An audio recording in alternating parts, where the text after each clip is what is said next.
Thank you, Freak. And I feel like we have to touch on it immediately.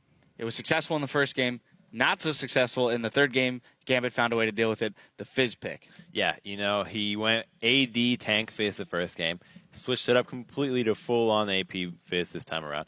But the level 1 was the kind of thing that slowed him down quite a bit, and that slowed the entire team down. But really interesting to see him switch the build up, especially with a non-AP mid now, since they had talent. He goes for the AP Fizz, and his masteries 28-2. 28-2, yeah. It's just kind of crazy. It makes you question some of the decision making there. Dominate, you talked about the level 1 in the last game having a huge impact on the game. I feel like this one had possibly an even greater impact because it seemed a little more than a little risky, I should say. Yeah, it was a really strange level 1. I didn't really understand how it was going to go down because you had Gambit coming from all sides and like flanking in a 5-man level 1, which is weird because normally you think that the team that is grouped as 5 will have the advantage because they didn't have much AoE. Like it was like a charm, a hook, stuff that you aren't really afraid of if you're all grouped together. But the charm came right on Tristana at the end of like the pack, so they were able to get a lot of damage on the range champion, which is really big because in that level 1 fight they had 3 melee champions and 2 range champions, and one of the range champions is getting chunked super low off that. So I think that hurt them a lot, and I think that the level 1 turning out the way it did dictated the pace of the game. I think another thing about the level 1 that was really huge, it was 2 for 1, but Ryze ended up getting a kill. And since he started with a mana crystal, he was able to come out with a tier in his first buy in the 2v1 swap. He can start stacking that tier right from the get-go. So he's not set behind at all in terms of his item build, just a little bit in the farm. So he's able to start stacking tier right from the get-go, which is huge for Ryze, which is able to power him through the lane swap phase and just eventually outshine the Maokai. Yeah, the early stacking and the mana regen, just absolutely insane start for Ryze. But Dominate, you mentioned the fact that they had 3 melee champions, one of which was Talon.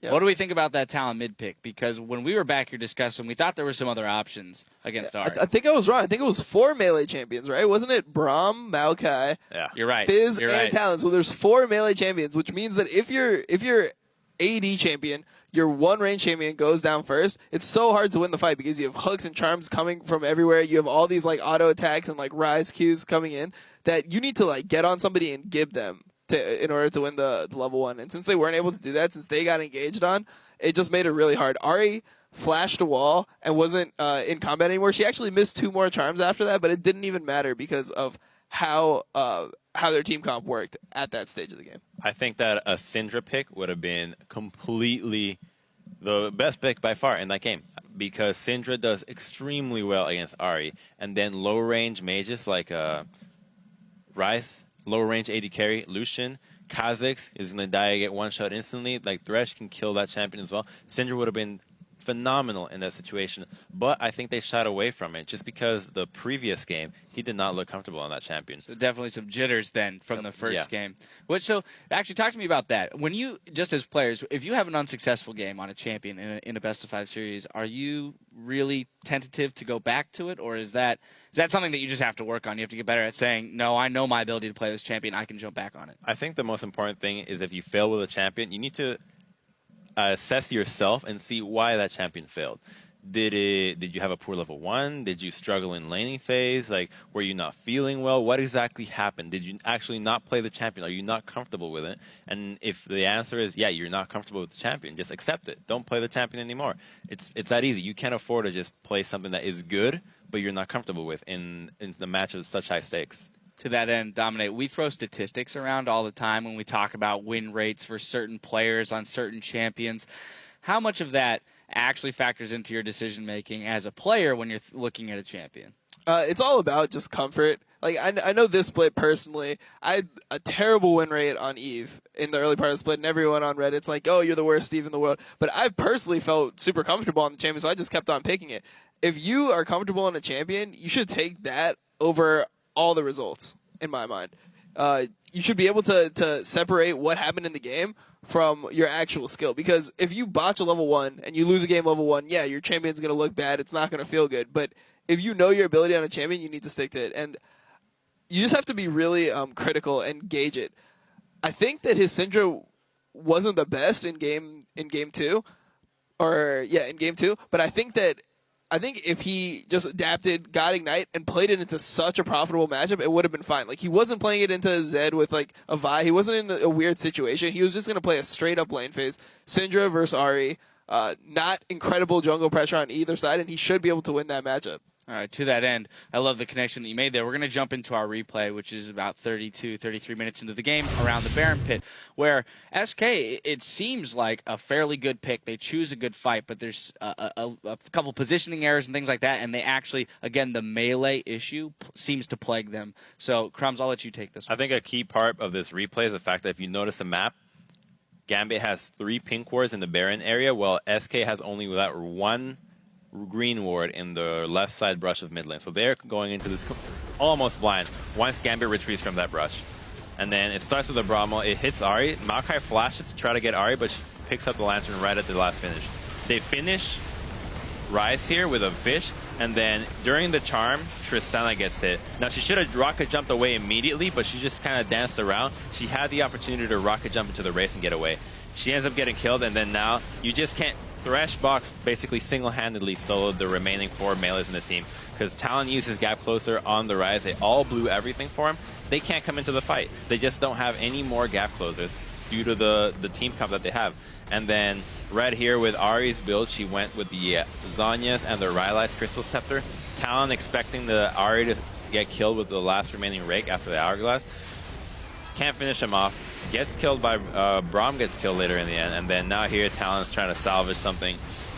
Kha'Zix gets a W heal, or he gets a, what's that called? A dangerous game. Dangerous game. That's right. It is a dangerous game. So it does beg the question, when you're balancing a team in terms of your own champion picks, you've overloaded yourself with these melee champions, and in a team fight, at what point is that going to be too costly because you no longer have the gap closers when you did need to assassinate somebody, and now you're just kind of running for your life and scrambling for pickup kills. I think the most important thing is you can run a team comp like that, absolutely, but you need to be exceptional at vision because you can't be the ones that is lacking in vision like that fight happened because they're just going to be able to retreat constantly, and you're going to be not only struggling to jump to them, but you're going to be struggling to just find them. So that you got 2 things at hand before you can even get a fight going. But if you control the vision and you have them try to chase you or like kind of cautiously check brushes, you're going to have a really easy time picking people off and jumping them because they don't know where you are and you're melee. So you can actually